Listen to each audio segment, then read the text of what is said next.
nhớ trong giáo phong như sẽ là trong xe này là còn cố nó của thải mình chỉ cho cho năng sử dụng năng sử dụng năng bỏ năng giờ năng cửa năng ti năng trà năng vị năng dầu cho nó cho năng sử dụng năng sử dụng nè nửa giờ ít kho trong hàng nửa giờ ít kho phần trong chạy bé bỏ công việc công do cho năng chạy lỡ qua năng sử dụng năng sử dụng lỡ em mua năng sáu thia để xem mà phần đầu chạy lỡ do năng sử dụng do bỏ công việc công cho mong đời lúa lò chạy cho thưa này thưa khoa lỡ là ít tiền thâu ít tiền chạy theo là lò trâu co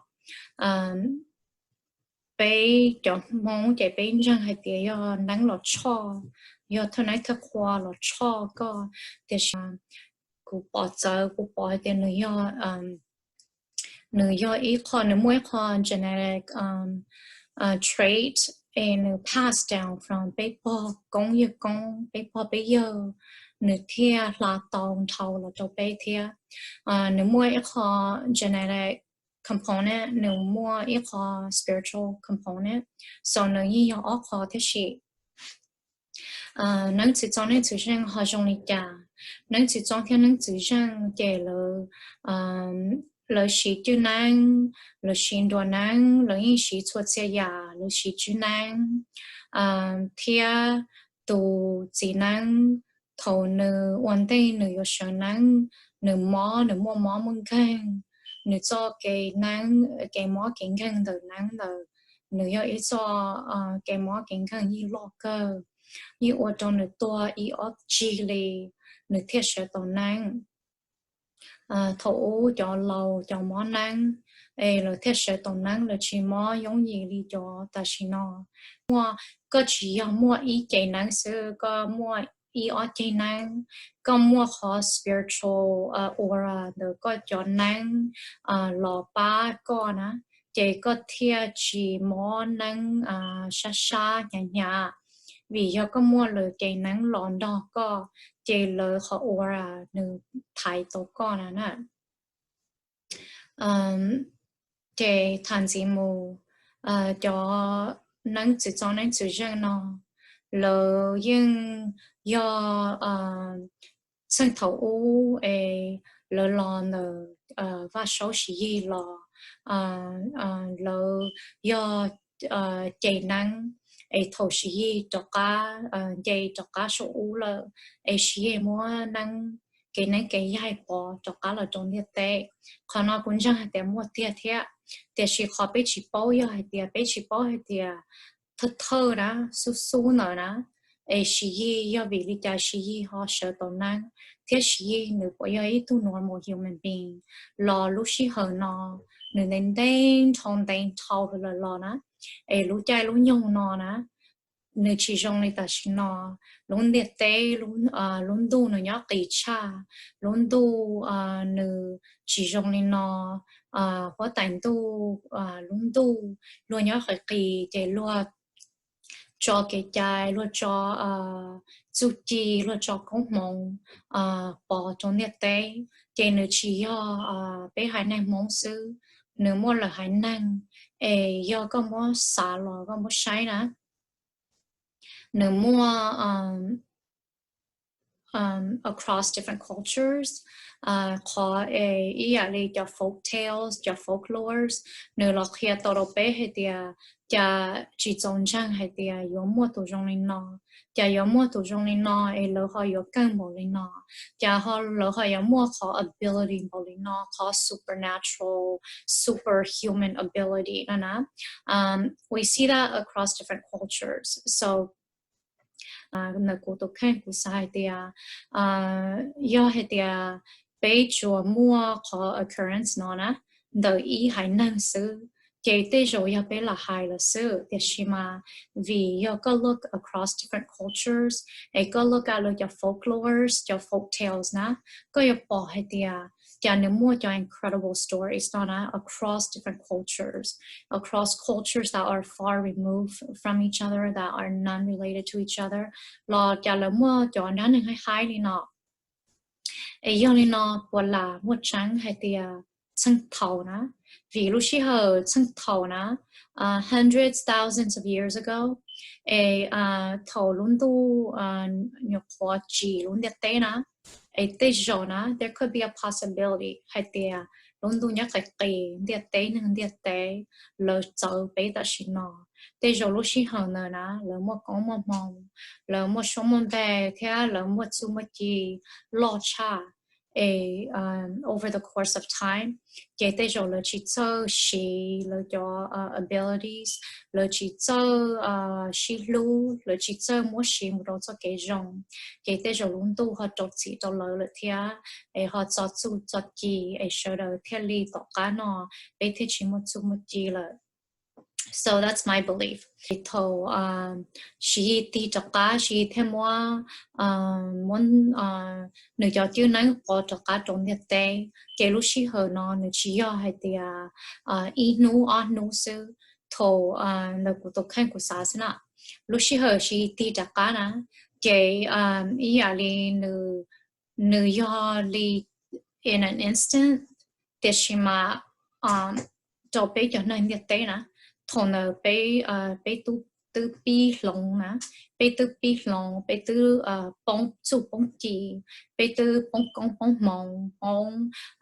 bé chỉ mua cho abilities li one day rồi na chị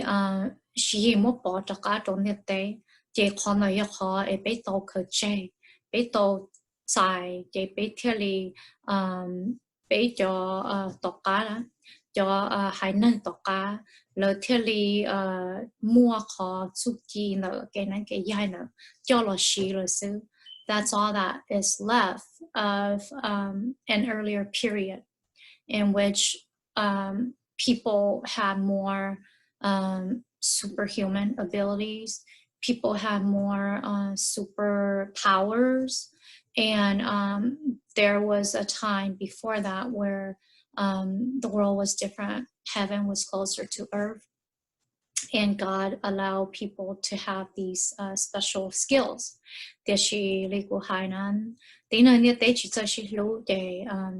Over the course of time, they lost the abilities and the superhuman abilities. So all that we have left of what might have been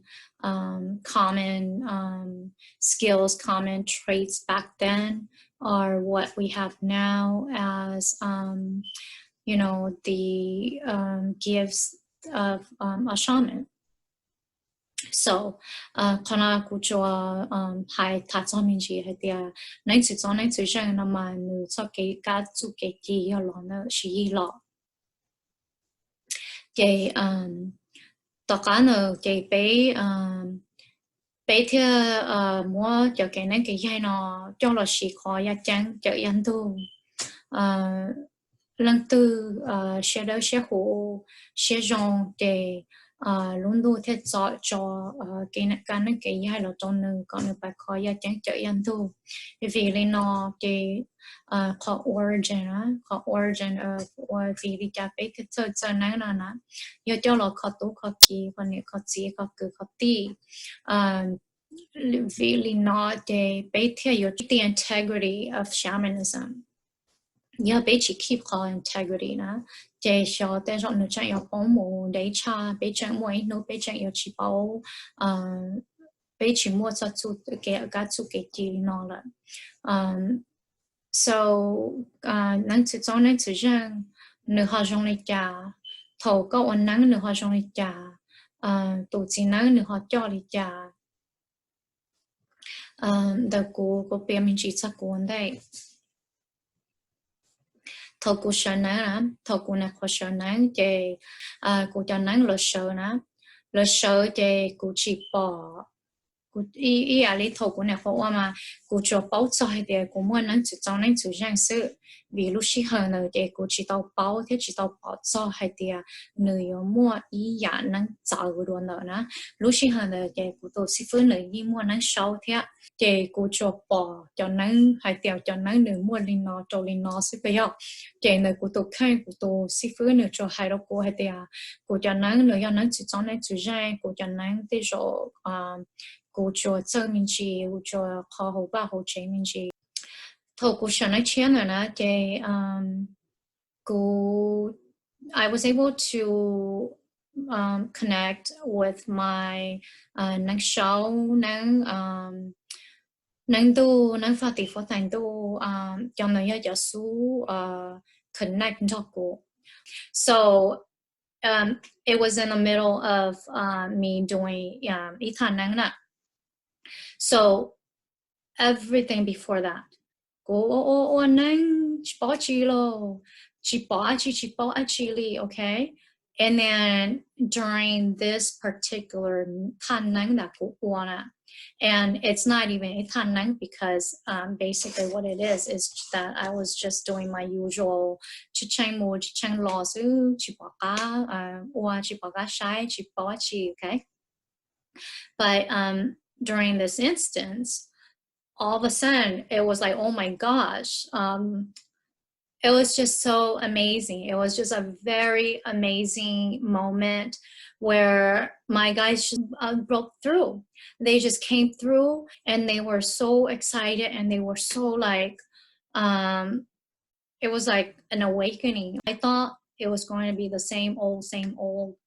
cha-ching mo cha-ching law okay I was like on the verge of giving up already so after that they were telling me things to do so that I can so that go tia so Lina Tana after that very unique and you know amazing experience they everything after that became you know it was a whole new universe for me it was a whole new world I was never the same again because from that moment on everything that I thought about everything that I see just like you know good or bad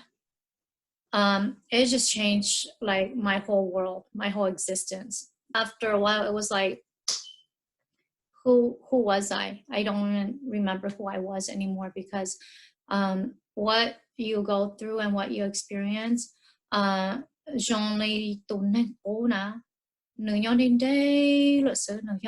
like a lifetime ago used to be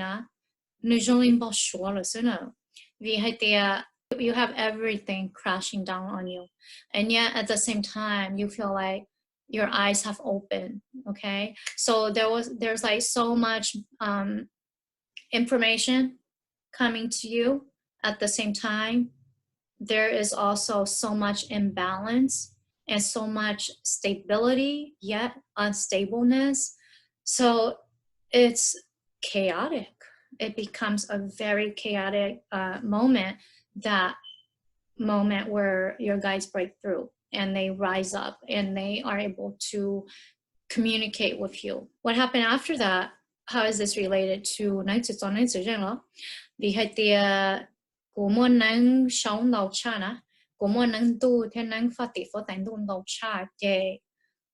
they were bullies. Yes, they were bullies to của cho năng ntsis on ntsis because initially bây giờ they thầu cú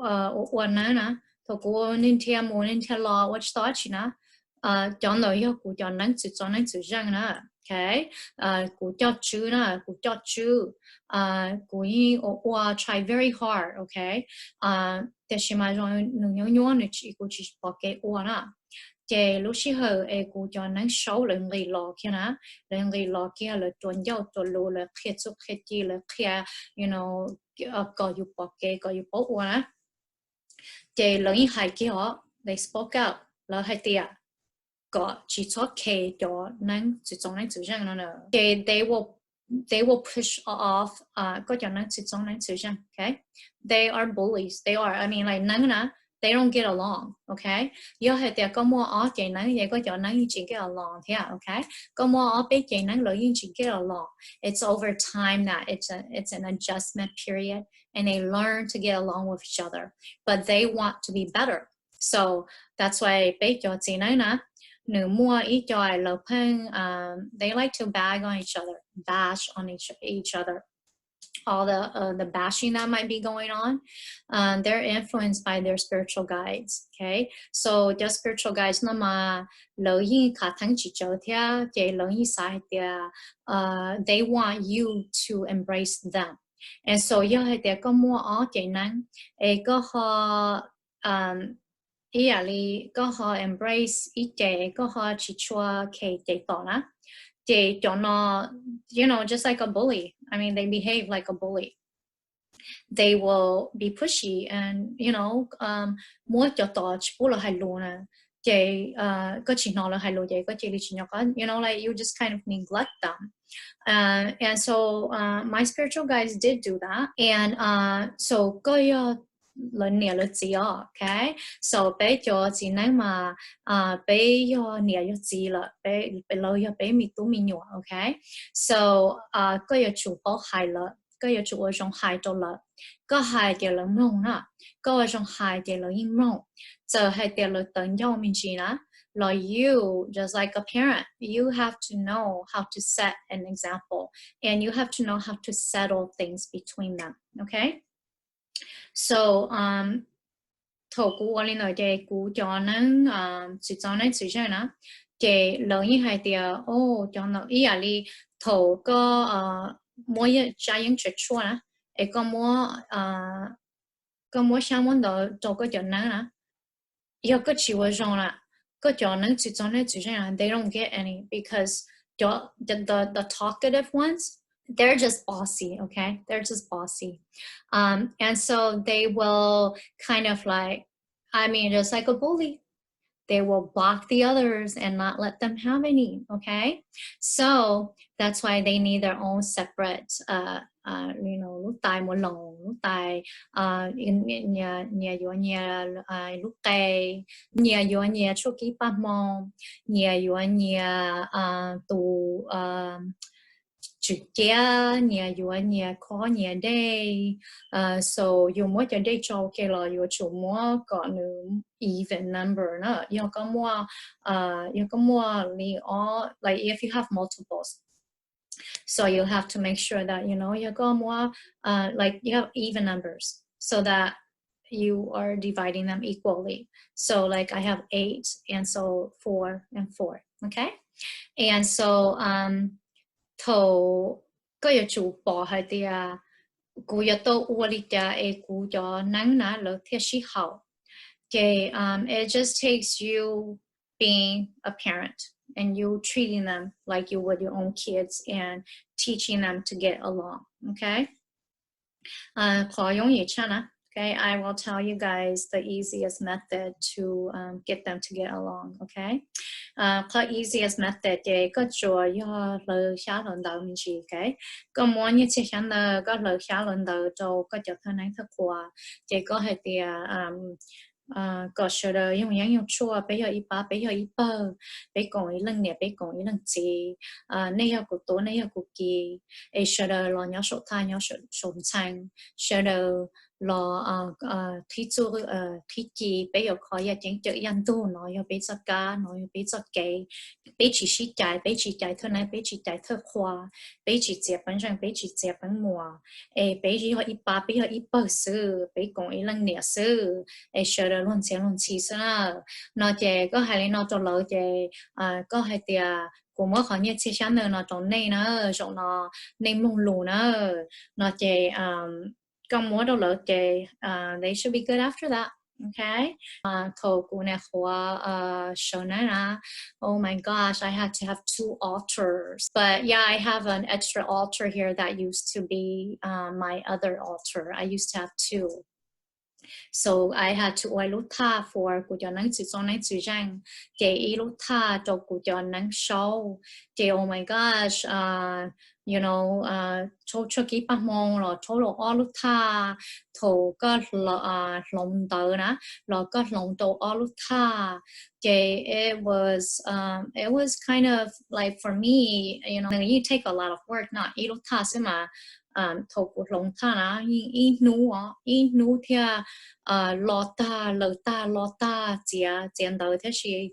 it's a lot of work. So I just wanted simplicity, and I was using 2 altars for maybe 1 or 2 years, maybe the most 3 years, and then at that point where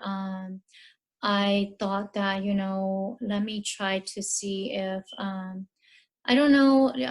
let me try to see if I can get them to, you know, cooperate and to listen. And so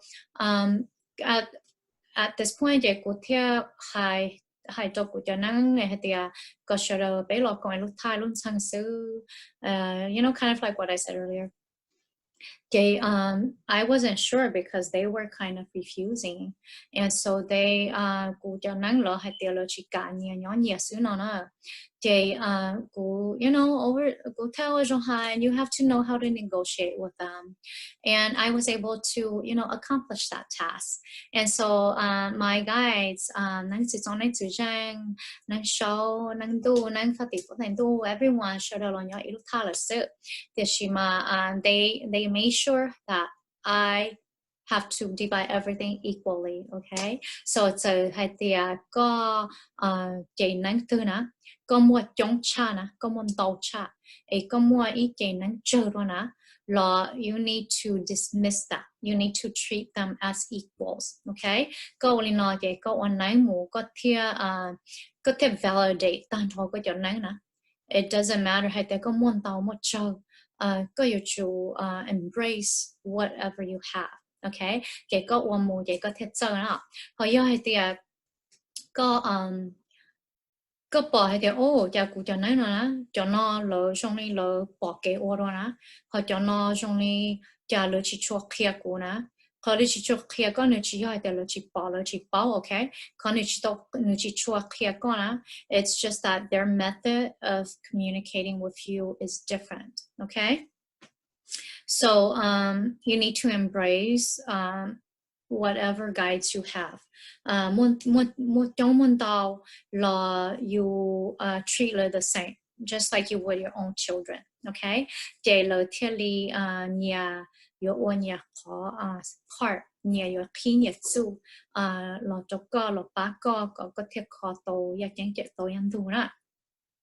So thầu quân nắng do tiệt của họ chỉ một chi hở nè, của chỉ một chi hở tàu hàng thì của họ, you know, I'm a little tired and I want to do the long way. Thì của chỉ cho chữ là tàu. Thì you guys see how I put my hands together. Họ nó nữ chỉ cho của là tàu là chỉ li sám múa ấy của múa của nó. Okay. The first time của cho nắng sầu nè, của cho nắng lò nè. At first, you know, they were more quiet and they did not make noise like the other spiritual guides. And they did say, you know, lo thổ dụ anh nắng chỉ lo theo li show khi nào thổ dụ nó, okay, có cho nói chỉ trong chỉ rằng nó. Giờ có chỉวันnày có chỉ sợ là thay, có chỉวันnày có chỉ tàu đùa, có chỉ cho chữ nữa, có chỉ you know có chỉ đi này lờ thiam mù ya mù là nè, thì có cho nên chỉ trong nên chỉ rằng nè lờ communicate nhuận có, okay, thì khi mà thầu có họ cho chữ ấy có họ tàu đùa có họ oan nắng mù là rồng là có lúc trong oan mù nè. Có cho nên sự sống lấy tự nhiên là lợi ích cho mỗi gió, okay, lợi ích cho ba con, lợi ích cho con một nhìn tu gì tế, cho con một they are the ones that they wear the bells, okay lợi cho sĩ cho chuyên năng lợi cho sĩ cho luôn luôn năng lợi cho sĩ tê chiến năng cho năng chỉ trong năng chỉ rằng là sĩ chuyên năng rồi okay có một năng chỉ trong chỉ rằng thì có yêu chủ sĩ chuyên năng sự sự and with that that comes with its own power, and that comes with its own capabilities, what you are able to do, because there are methods that they use that your spiritual guides,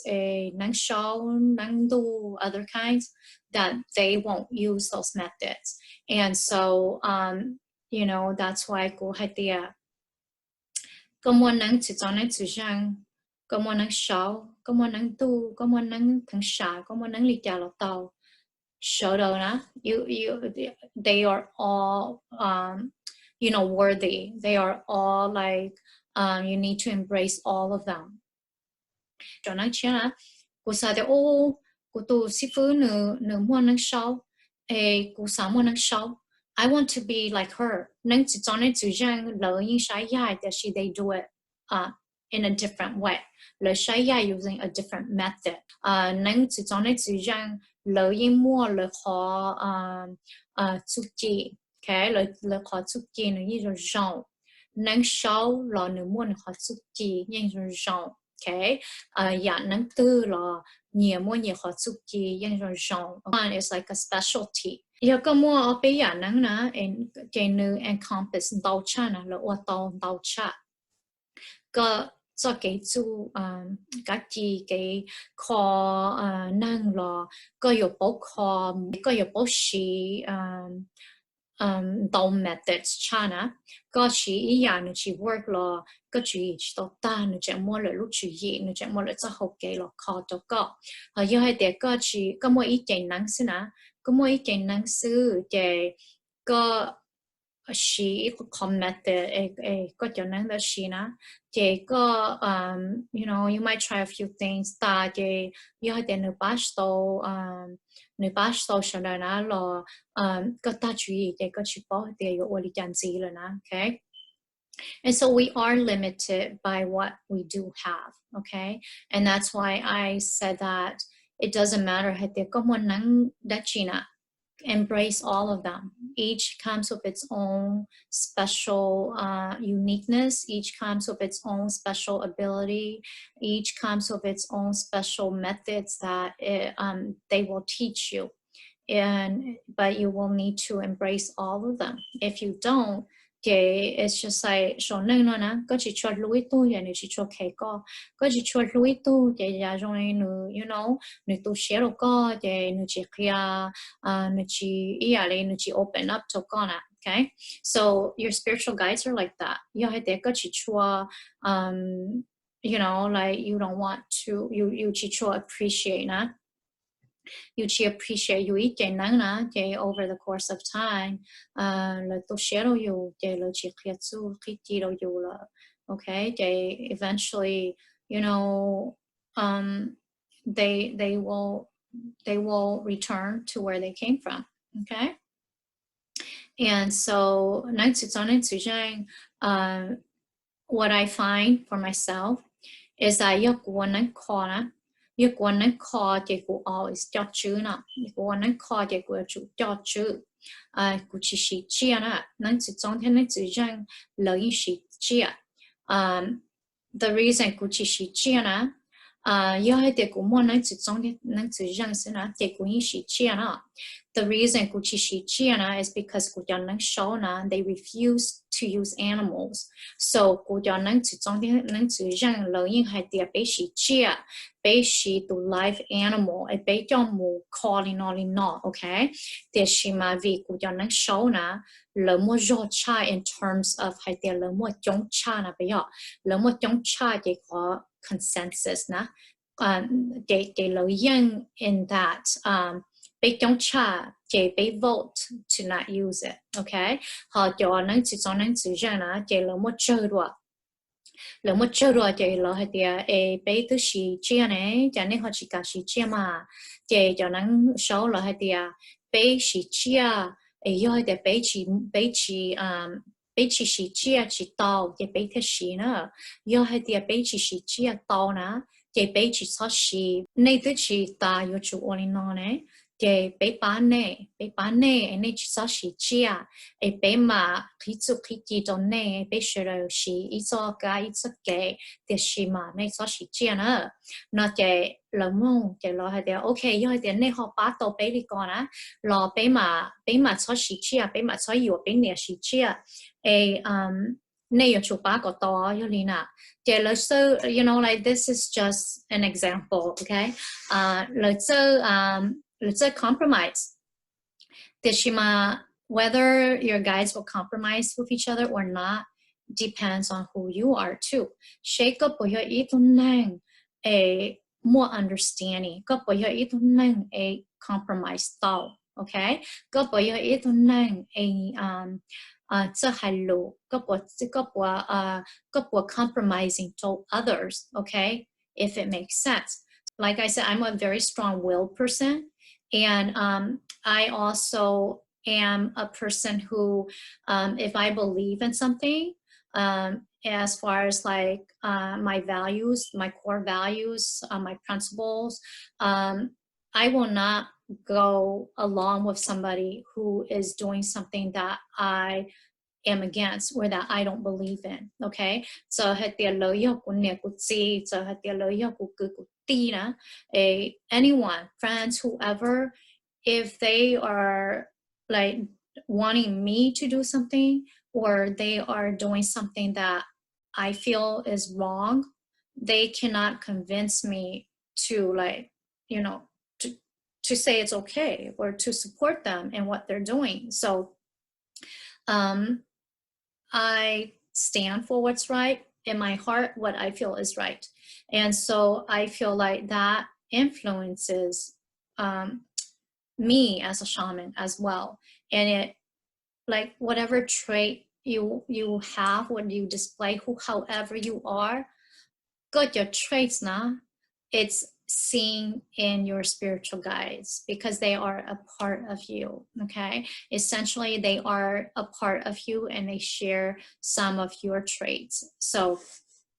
if you are somebody that you know in life you understand that you know you need to try to compromise, you need to try to get along, you need to try to you know negotiate, then that part of you will lead your guys to do that. Okay, but if you are somebody that you know you're not compromising and however you are, okay, that part of you will influence your guides too. However you are, your as a spiritual the spiritual being in you will guide your spiritual guides in that direction. Okay, that's why go ahead there bây giờ one yang one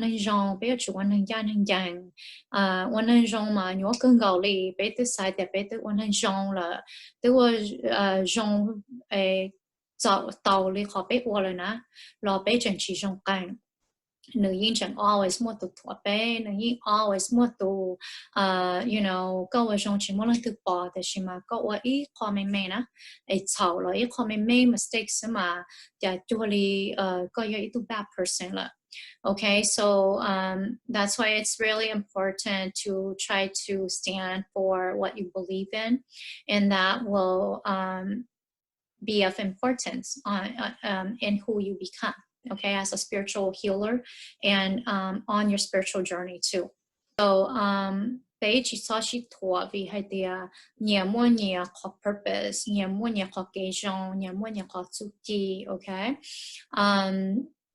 cái cũng cho hai mình chỉ cho hay địa cho năng chỉ cho nên chỉ rằng nè thổ có một tờ là nè của một tờ ý là lý do của một tờ năng cho ít thứ tiền là bây giờ going always muto be choma. The reason I always go there is because sometimes got your có nhiều chủ muốn năng chỉ trong năng chỉ rằng, okay, có nhiều chủ muốn năng chỉ trong thiên năng chỉ rằng, do hay tiệt có mua ý kiến năng rồi nè, cái năng chỉ trong thiên năng chỉ rằng yêu chủ they are a part of they are like they are the building blocks of shamanism for Beityom Hona. Okay, they are like the foundation. So yo hay tiệt có không mua lời hành lời dàn nắng nè lò xé đùa lò xé lò meaning hay tiệt lời chỉ yo lời yo origins nè lời chỉ yo lời chỉ lò nè. Okay, lời họ lời chung đu lời chung tế nó cũng mất bề tôi để cho lời họ dimensional you know lời họ dimension lời họ plane. Okay, lời họ lời họ dimension meaning hay tiệt a different level rồi nè. Nhiều mua nhiên đu nó nó chủ yếu hay tiệt bé xí lô nè bé dùng mong bé xí lô. That's as close as we can get to in using the word đu. Đu nó mà nữ hay to bé to hay tiệt okay what I'm đu. Du also means the sky, lundu. Okay, du nhiều mua te also can mean dimension because bé chỉ mua lời lo lu rồi nè. So lo lu nó yo lo lu nữ mua multiple meanings nè bây giờ. So nhiều mua nhiều lo lundu lo cái khả năng nữ bé to hay tiệt bé cho nắng nó lo chỉ of this dimension, lo from other dimensions, lo of this dimension, being but they are multidimensional. Multidimensional. So cũng một tòa cũng always một tòa bị trong mò. Li nó có cho nắng nè, that's where they're located. Hay để một tòa nắng cho nắng chỉ rằng yo cho một tòa nó trong mò. Okay, do not just look at other people and what they do and try to see if you can do it. Okay, I don't do that and I would not encourage you to do that. Call you what tao na you cho nắng lo yo lo khí cho you. Okay, lo yo khí cho you. Call you what chỉ tao you chỉ sao bỏ lúc tết uai you chỉ lim uai trả nữ xa you. Okay, so liên quan hai cho nắng chỉ trong hết nắng chỉ ra nào mà lo they're kind of lo yo lo chỉ tông thế chỉ lâu. Okay, họ cho nắng show na lo chỉ they're more they'll use other things. Okay, and I'll talk about that in another video, but they'll use things like healing waters, they'll use other elements in their healing. Okay,